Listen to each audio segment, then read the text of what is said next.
Good evening, and thank you for joining us for this program. It's a very special program, the Norwich State Hospital. My name is Linda Wallace, and I'm the circulation supervisor at the Groton Public Library. The idea for this program came actually from a photograph that we had in our summer solstice art show.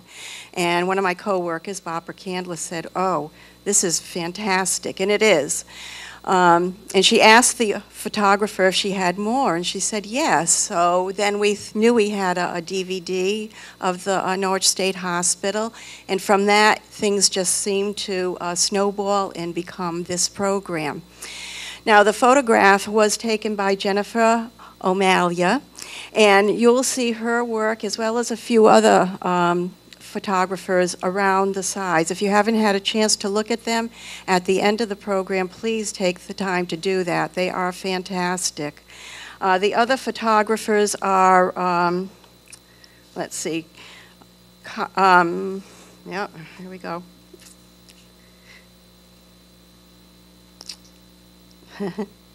Chris Kiley and Stephen Miller, and I don't know if they're here tonight, but those are also here. The DVD is called A Land Lost, and it was done by students from NFA.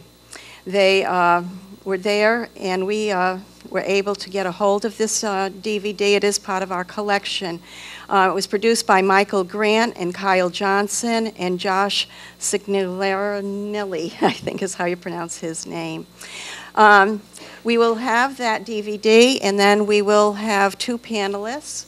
We will have Christine Rockledge, who is the Norwich State Hospital historian for the Preston Historical Society, and Luke Boyd, who is a student at CCSU, and he's doing his master's degree. The thesis will be on the Norwich State Hospital. So first we will show the DVD, then we will have our two panelists, and then we will be open for questions. So if you could just hold your questions till the end, we would appreciate it. Thank you.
At the turn of the 20th century, the city of Norwich, Connecticut was one of the most thriving regions in America. The prosperity was due in large part to the regular shipping service between New York and Boston, which made Norwich a successful shipping center between the two cities. Much of the shipping took place on the Thames River, where in 1904 the state's second mental hospital was opened. This mental hospital was originally named the Norwich State Hospital for the Insane. When opened, the hospital housed only 95 patients in one building. However, as more and more patients were admitted to the hospital, overcrowding quickly forced more construction and expansion. And by 1915, the main layout of the hospital had been constructed. The campus was centered on Administration Loop, which contained buildings such as the Administration Building, All, and Salmon.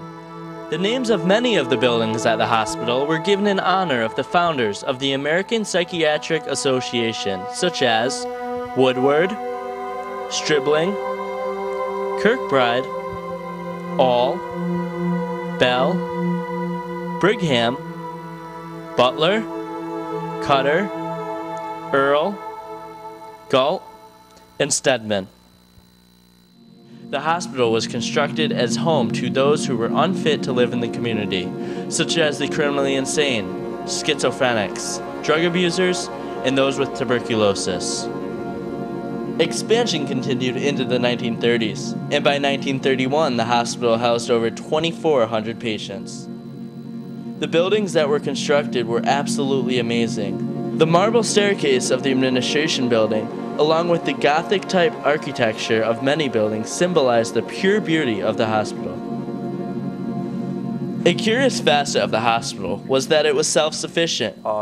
Back in its day, in the 40s, 50s, they survived on their own. They had their own farm, their own pig coops and chicken farms, and their own vegetable plants, and they were self-sufficient. They had their own police department, fire department, power supplies, bakery, the theater. Throughout the 40s, the thought of a Second World War and possible attacks on the United States had many people in America very nervous. Norwich State Hospital attempted to secure its employees and patients by scattering bomb shelters with food rations and supplies all over the campus in the event of an emergency. Nonetheless, the war still hit the hospital hard, as the number of hospital workers greatly decreased. Following the war, many soldiers who came home suffered from post-traumatic stress disorder. Many former soldiers were placed in the state hospital, and the number of patients the hospital held ballooned to just over 3,100 patients by 1955. One thing that many do not realize is that all of the buildings on campus were never used at the same time. New buildings were made and old buildings were abandoned. In the 60s, buildings like Dick's, Bentley, and Mitchell had been closed and patients moved into their new location in Seymour. Instead of renovating the older buildings to suit the needs of the new era for patients, the state had funded for the construction of new buildings such as Kettle, Lodge, and Seymour. Another characterizing factor of the hospital was that almost every single building was connected with underground tunnels.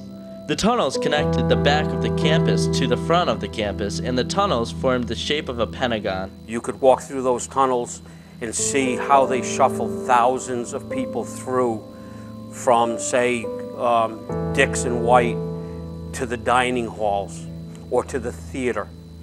All right, on a say an evening, they were going to huddle hundreds of people through to the theater. You could almost feel that eeriness going through the tunnel. This video shot by former Norwich Hospital police officer Dave Williams was taken in 1996 and goes across the campus through the tunnels.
There were also many activities open to the patients of the hospital, such as piano classes, painting, embroidery, plays and movies, shoemaking, bowling, typewriting, and time management classes. Patients were allowed to participate in many of these activities because at the time, occupational therapy was a widespread treatment for patients. This treatment promoted health by enabling patients to perform meaningful tasks. A doctor would have to prescribe occupational therapy for a patient, and that would be a regular prescription, like you or I would get a prescription from a doctor. It would be signed, and that patient would do that assignment to help him or her get better. There was a building called the Occupational Therapy Building that a patient would go to, and in that building there were 2 floors of therapy. Those who were treated with occupational therapy often learned important life skills. This treatment option often bridged the gap for patients between the hospital and the outside community, and was often used to help prepare patients for living on their own. Previous to being discharged, that patient might come to classes that would include making the bed, going shopping for food, cooking the food, balancing the checkbook, leisure time, both in their home or in the community, shopping for fun rather than for necessities. And that patient would have all of that background with him and would also have someone in the halfway house or someone from the hospital to assist them if they needed help, because going from the structure of a hospital to being by oneself could be scary, could be difficult, so there was always an assistant. A social worker would always help that patient. The 1960s were a time of great change at the hospital. The new drugs of the time period were very effective in treating psychotic patients.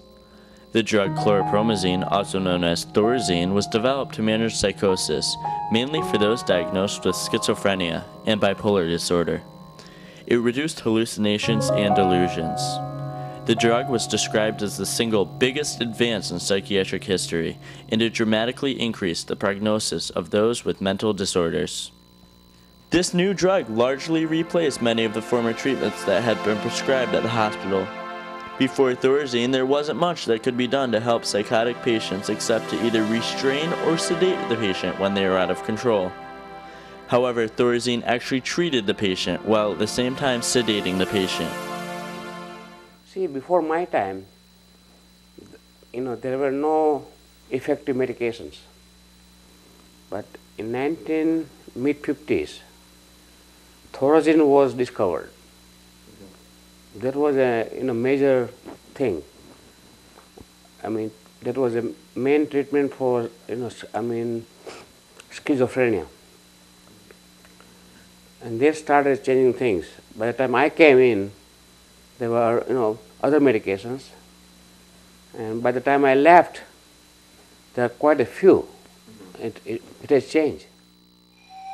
It dramatically reduced the need for many of the former treatments.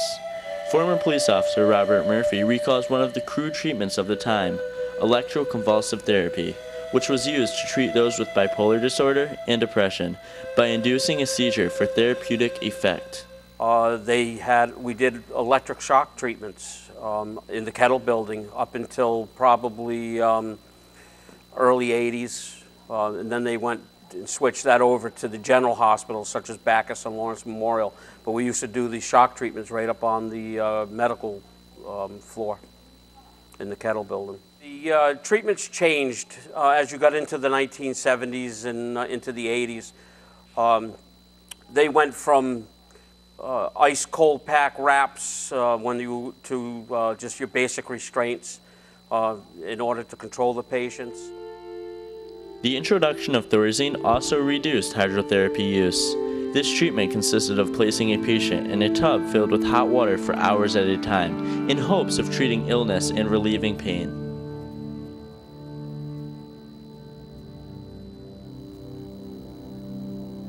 While electroconvulsive therapy was a hotly disputed treatment, lobotomies were perhaps the most controversial. A lobotomy consisted of cutting the connections to and from the prefrontal cortex. It was designed to help reduce the emotional tension associated with hallucinations.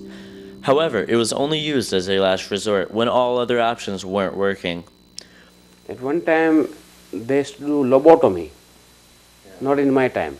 After about 10-15 years before I went there, they used to do right at Norwich Hospital. Purpose because some of the patients who were so sick, so they used to go through. They used to go through here and cut some of the nerves. And still they do it at Harper Hospital, very, very rarely. But now it's done in a very sophisticated way. See, before when they did lobotomy, there were a lot of other damages. But now they do it very rarely, but they do it in a very, very, very different way. Although lobotomies did have some good results, the treatment resulted in the loss of the soul of a patient and caused loss of focus, childishness, and dulling of personality and emotion. As controversial as this treatment may seem, it was a mainstream procedure for more than 2 decades in the early 30s to the late 40s. With the advent of the new medications of the 1960s, there was less of a need for patients to be institutionalized, and instead more patients were moved back into the community. The shift from state hospital to community living was dubbed deinstitutionalization. This new policy, coupled with the growing belief that too much money was being spent on the state's 3 hospitals, eventually led to the downfall of the Norwich State Hospital. Once the medications started coming around, the Thorazines, your Haldols and such as that, they started changing. The population started shrinking. At one time there were thousands of patients that stayed at Norwich Hospital at any given day. By the end there were hundreds instead of thousands. However, deinstitutionalization did not always work. My view today is the same as it was when I voted against closing that facility. I think it was one of the worst things that we ever did in the state of Connecticut. When Norwich State Hospital was going to be closed, there was a promise from the executive branch of government, Governor Rowland was the governor at that time, that he would be providing community-based services in order to accommodate the needs of the people who were at Norwich State Hospital. Well, that never materialized, and consequently, many of the people who were discharged found themselves on the street with no services, no place to go, and it was a disaster. To this day, we have a lot of those folks in our prisons because, they were unprotected, they had needs, they got into trouble because there was nobody to guide them, nobody to watch to make sure they had their medications. And it has, certainly proven to be just a terrible mistake. It was done without any thought. Patient discharges started to exceed admissions. More patients with disabilities could be treated with medication, and more community programs were established to help drug and alcohol patients. This reduced the need for a state hospital. At one time, Norwich State Hospital would house anyone and everyone that wasn't seen fit to live in the community. However, with deinstitutionalization starting to take over, the amount of discharges exceeded the admissions rate, and Norwich Hospital had no choice but to downsize in the early 70s. The hospital struggled along for another 20 years, slowly reducing the amount of patients it held and the amount of workers it employed. At the end, only 5 buildings remained in use: Kettle, Lodge, Seymour, Russell, and Gallup. For many years, talks about closing the Norwich State Hospital had been in the air due to the fact that the state was funding 3 large campus-type mental hospitals. Finally, in October of 1996, the Norwich Hospital was closed. It was a very sad sight to see as such a beautiful, magnificent hospital was put out of use. Norwich Hospital, when it was announced that it was closing, at one time there was a meeting by the townspeople in the chapel. Over 500 people from the community showed up at that event. Norwich Hospital was probably one of the most upkept hospitals in the state. The other state hospitals were run down. They still are run down. Norwich Hospital, Gary Mullaney was the superintendent of the hospital, kept that place immaculate, kept it maintained, was probably the best hospital in the state. But unfortunately, because of its location, the state made the decision to keep CVH open and close Norwich. When the Norwich Hospital in Fairfield Hills closed due to what Governor Rowling called inconvenient locations and budget cuts, Connecticut Valley Hospital in Middletown was the only hospital to remain in operation. This hospital still remains in use today. After Norwich Hospital closed its doors in 1996, the state of Connecticut held onto the land for 13 years without any maintenance or care. In that time, the hospital was left to crumble. To let that property run down the way they did, if people remember the grounds crew, when they drove by Norwich Hospital, the grounds crew out there working, mowing lawns in their suit and ties. Jimmy John, the head groundskeeper of Norwich Hospital, kept that place immaculate. Unfortunately, Jimmy would probably roll over in his grave today if he ever saw that property the way it looks. It's despicable, you know, that they let that hospital and that property be run down to what it is today. Without any maintenance, the lands have turned into a foreboding sight to all who pass by. The old magnificent buildings are crumbling into pieces and are very unsafe to all who enter. These buildings, many of them are very dangerous if people go into them or get too close to them. You know, bricks are falling down, slate from the roof are falling off of some of these buildings, and I would hate to see someone get injured from being on the site. However, fear of safety does not stop many people from evading security to get a glimpse of the inside of the former Norwich State Hospital. Many other treasure hunters enter in search of copper from the old pipes and other valuable relics. Countless others go through the hospital in search of proof that the hospital contains ghosts. Recently, Sci-Fi Channel show Ghost Hunters entered the Norwich State Hospital. Many who believe that ghosts are living in the hospital believe these ghosts to be the spirits of tortured patients. However, the former workers believe these claims are incorrect. Patients were never mistreated, as they were given many inalienable rights that were never violated by the workers. First and foremost was the right to a humane and dignified treatment. The right embodied the belief held at the hospital that everyone was part of a family. It was a good place for people to be, for patients to be at. Norwich Hospital was probably, my time spent there was probably one of the most heartfelt times a person could spend. We saw a lot of changes over the years. The employees there were caring. In 2003, Utopia Studios presented to the town of Preston a plan to build a family-themed resort on the land of the former Norwich State Hospital. The resort included plans for world-class hotels, a theme park, state-of-the-art movie studio and music production studios, a school of performing arts, a retail plaza, as well as waterfront development.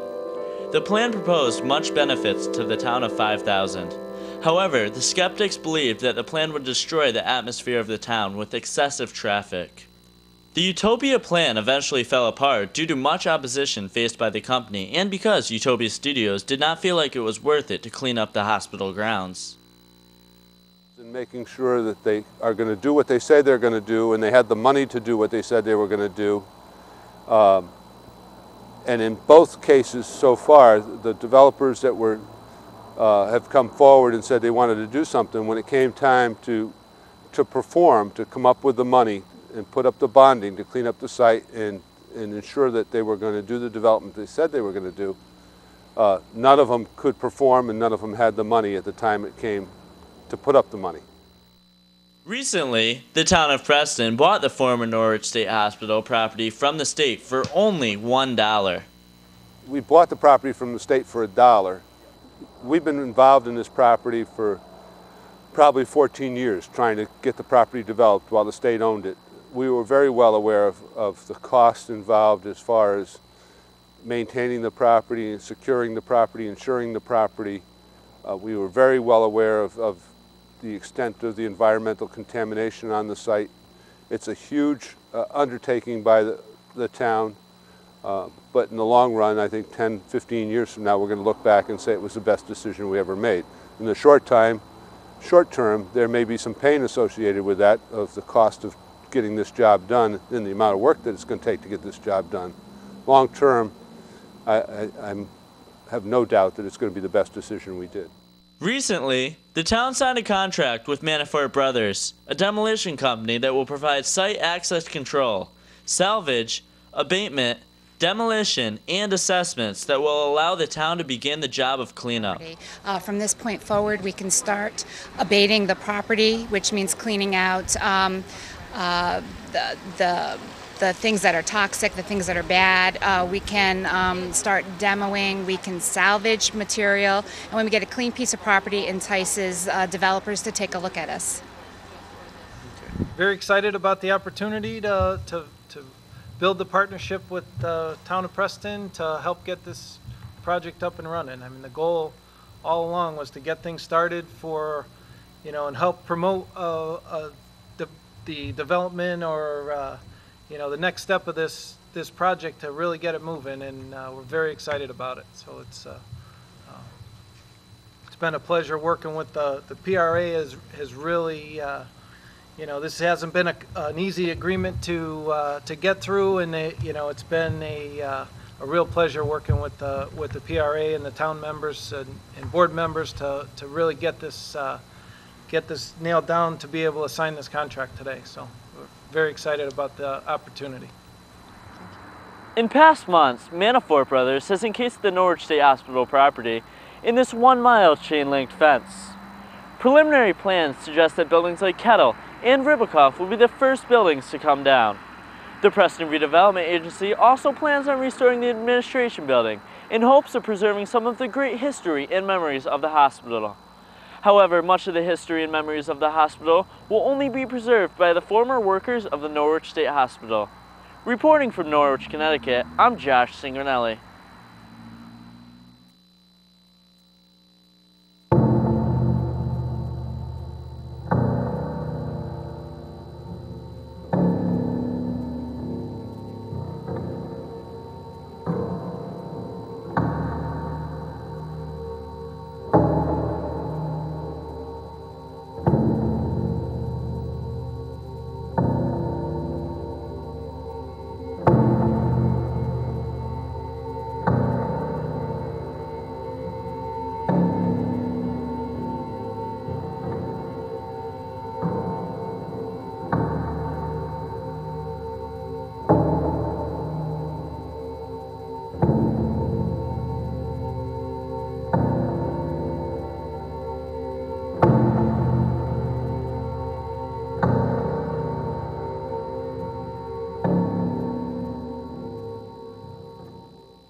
Originally named the Norwich State Hospital for the Insane, Norwich Hospital is Connecticut's second public psychiatric institution.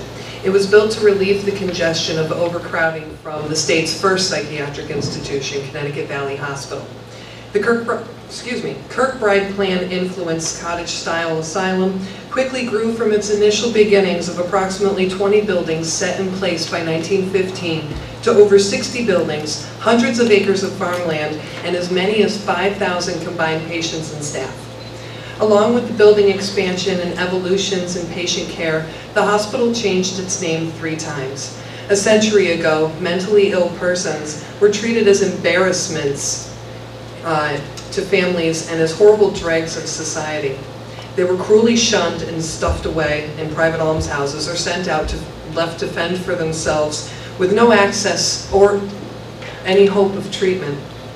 As knowledge and understanding of mental diseases progressed throughout the past century, society adapted a more understanding attitude. To reflect these changes in attitude, Norwich Hospital's administration had the name changed first by dropping the word insane from its title, and then again dropping the state from its name in the 1960s to just Norwich Hospital to reflect the positive attitude towards the mentally ill. While Norwich Hospital was constructed as a homeopathic institution and the initial administration had only the best of intentions for its patients, Norwich Hospital fell into a dismal period in the 1930s. Epidemics of dysentery and a shocking lack of patient care brought investigative charges against the hospital. It was not until the 1950s that Norwich Hospital received a facelift in terms of innovative patient care. The ceremonial destruction of one of the most notorious buildings on the campus for patient abuse brought about and marked an advent of the new Norwich Hospital, closing the door on an abusive and neglectful past and taking a step into the future. In the 1950s, Superintendent Dr. William Bryan honored the 13 founding members of the American Psychiatric Association by naming ward buildings after them. More buildings on the campus were named after members of the hospital's Board of Trustees, 2 hospital superintendents, Drs. William Bryan and Dr. Ronald Kettle, for their dedication and expertise, and Connecticut Governors John Davis Lodge and Abraham Ribicoff for their care and contributions to the study of mental diseases and staunch support of the hospital administration. The 1950s also landmarked Norwich Hospital as being the first hospital to have a building erected solely for the purpose of occupational therapy, with the opening of the Russell Building in 1957. Up until then, occupational therapies such as paintings and ceramics and woodworking were housed in basement rooms and makeshift spaces scattered throughout the campus. The Russell Building concentrated all of these self-expressive therapeutic activities under one roof. Other state hospitals at the time did not have buildings specifically for this purpose and were makeshifting their occupational therapy treatments and programs as well. I have had the sincerest pleasure in meeting so many former Norwich Hospital employees in the 5 years that I've been extensively researching the hospital. I could never speak for them or tell their stories about what it was like to work there. And a lot of former employees that I've spoken to have been wonderful in telling me and bringing to life for me what Norwich Hospital was like, rather than to just drive down Route 12 and see a bunch of buildings that are currently empty that you know things took place in, but you're filled with questions and you want to know why. The only thing I can say is how these people were not just co-workers to each other. They were a united family, both inside and outside the hospital. Working with people who are ill and who will physically lash out at you for no reason other than their illness, and working in an ever-changing, hostile environment, not knowing what you will be facing when you come into work each day, be it a patient putting out her cigarette in your eye, or a patient who is a black belt in karate delivering a spinning kick to your chest that bruises your heart. It's a lot. Each day, these people put their lives on the line to care for their patients. They knew this, but I don't think they saw it that way. This wasn't just a job to them. This was their lives. They worked here because they are compassionate people who love people and love what they do. Co-workers who formed strong bonds and became family because they relied on each other for personal safety and for patient safety. I have never seen the kind of closeness among people in the workplace who have worked together as I have seen in Norwich Hospital employees.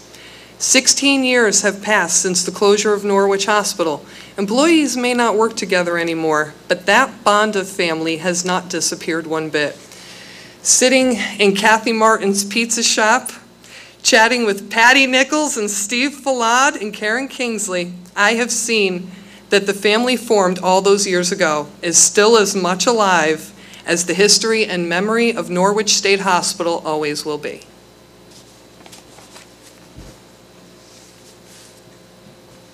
Thank you, Christine. Thank you.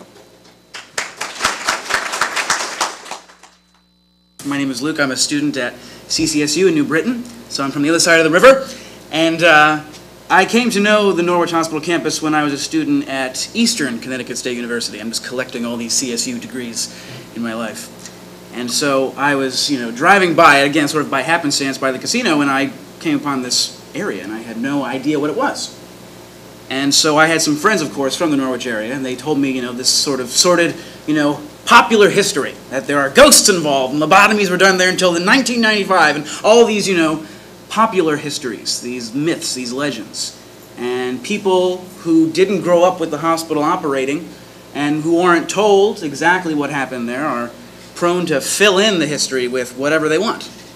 And so I began a research process, and through my studies at Central in public history, I took a class, an oral history class, and I endeavored to collect the oral histories of just a few of these employees that we've been talking about. And I think we could trade a lot of information as far as stories we've heard. I also have heard the cigarette in the eye story. It is true, apparently. It is a scary thing. And one of the names mentioned at the end of this video, which is commendable, I think that these students produced this very balanced, fair history. One of the names, Steve DiPolito. He produced a documentary as well called Brewster's Neck, Memories of the Norwich Hospital. And so I believe it's at our local libraries. It's not on YouTube. And so you'll have to go to the library and find a copy, but it's excellent. And it's this, Jimmy John has mentioned in an interview, the landscaper, the guy who wore the tie while mowing the lawns. And so a lot of these folks have passed on. Steve's been collecting interviews for years. And he is a great example of a Norwich Hospital employee, a mental health worker. His mother and his father both worked at the Norwich Hospital. And so in this community, where not a lot of people, where there wasn't a great amount of work, a lot of people worked in this place. And a lot of generations worked there simultaneously, sort of passing the torch.